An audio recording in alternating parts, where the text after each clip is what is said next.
Ala, etala. Bakit, Diyos?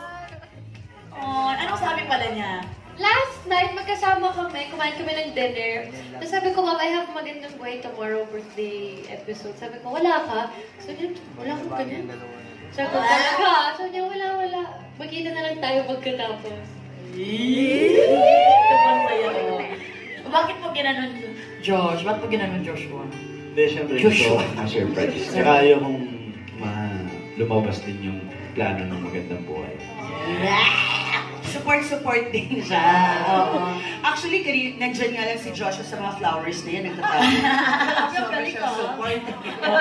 Pero baka makita daw siya ni Erich. Hindi ka ba nakita ni Erich? Magkasama kami po sa Dasi. Ay, ang galing ni Erich. Hindi niya sinabi. Ang galing ni Erich, hindi nag-skwela. Correct. Pero ito, after ngayon at kailanman, mas nagkaroon ba kayo ng time together, quality time? Opo, mas marami. Kasi, actually sa ngayon at kailanman, may time din naman po kami. Pero nasa work po kami. So, May mga character kasi ginagawa na nung. iba yung usapan namin sa work kaysa sa personal na buhay. Ngayon, mas quality time. Kasi daw, sa work, minsan nagkakainisan daw kayo. Yes, pag pagod, lahat ng maliliit na bagay, syempre. Tsaka sa isa't isa lang namin malalabas yun kasi hindi naman pwedeng sa iba. So, syempre, mas komportable kaming naglalabas ng sama ng loob lang sa isa't isa. Giniginaw ka ba, Josh? Nahihiya. Ano ba nangyayari sa inyo, Jen? Tagal ko kasi hindi yung mga interview. Oo. At saka na-focus ka sa mga teleserye, mga movie, kaya talagang, huwag ka rin. Hindi bago. Ano yung pamatang din eh?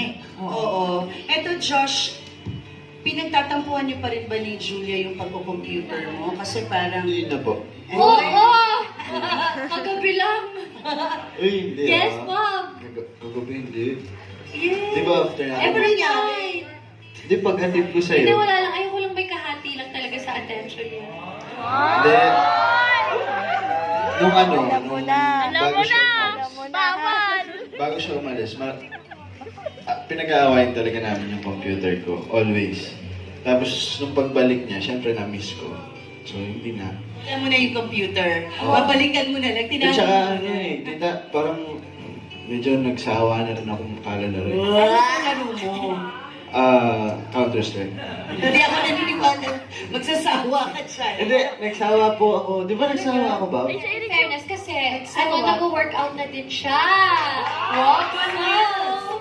Ano na siya, productive. At saka hindi lang kayo ang magkarelasyon na pinag-awayan talaga yung mga computer, mga laro-laro na yan, marami talaga nakaka-relate Sana dyan. mawala na talaga sa mundo yung mga Oo, computer. hindi lang sa magkarelasyon or kung ano man, no? Pati din sa mga mag-ina. Ay, ikaw Yes, yes. Ay, nako.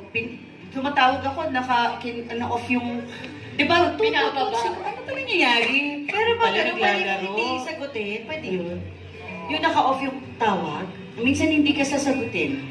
Alam mo, masarap yung topic na yan sa susunod na kuha natin, episode. Sige, guess natin si Darla. Oo.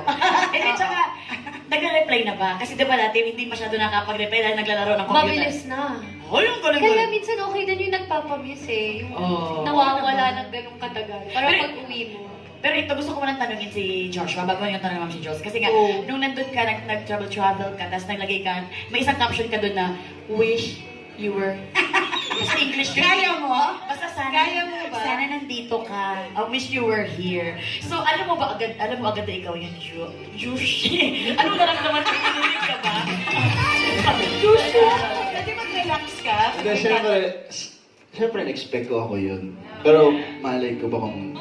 Hindi, malay mo, kapatid niya, or mami niya, or malay mo, kaibigan niya. Hindi rin ako nag-expect, pero syempre, gusto ko ako.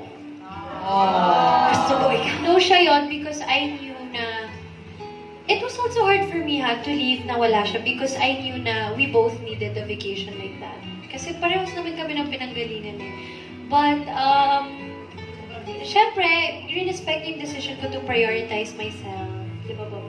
Eh, tsaka sobrang busy kasi ni Joshua sa mga priority. Mga trabaho niya dito ba? Nauna kasi yung mga action. Mga trabaho niya dito na nag-iwan. Kaya hindi siya nakasabay dito kay Julia. Ano ba yun? Ito, mamumuna. Tinanong ko yung manager eh.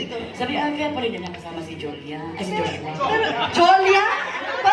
Hirap na ako, Jules. I want to quit this kind of inspiration. Pero ito, Jules, kasi syempre pang third birthday na magkasama kayo ni Joshua. Ano nang plano nyo this time? Para sa iyong birthday? Di ba may celebration ko sa bahay? Yun, That's my plan. What's yours? chiclet. Hindi, nag-ano rin ako eh, kasi parang napansin ko recently parang nasasad siya. Ewan ko kung bakit, pero... Birthday blues yun na, di ba? Oo, sabi ko nga Tapos, birthday blues eh. Tapos sabi niya ako, baka nga. Bakit, tapos sinabi ko niya, bakit daw happy birthday? Ah. bakit wala daw lonely birthday? Ganun. No, syempre it has to be always happy. Oo, kasi pinanganak ka eh, diba? That's the day na pinanganak ka. So, birthday blues yun. Ang birthday blues ko, kumakain ako a week before. Ay, so everyday pala birthday blues ka? I love you, Joshua. Walang support tong mga sina to eh. Atak. Carlo, atak. Oo, bunso kong anak. Yes. Pero ito, dahil birthday naman ni Julia, bibigyan ka namin, Joshua, ng pagkakataon na tanungin siya ng mga tanong na never mo pang naitanong sa kanya. Pinasulat ka namin Yes. kanina, kaya naman, eto na ang sinulat mo. Yes. Actually, nahirapan ako magsulat niya kasi syempre halos araw-araw. Ay, ito tanong natin. Ikaw magtatanong. Okay, Okay, sige, okay. Huwag mo napakita. Ay, katerno pa. Unang tanong! Ay, grabe naman. Ibo ito.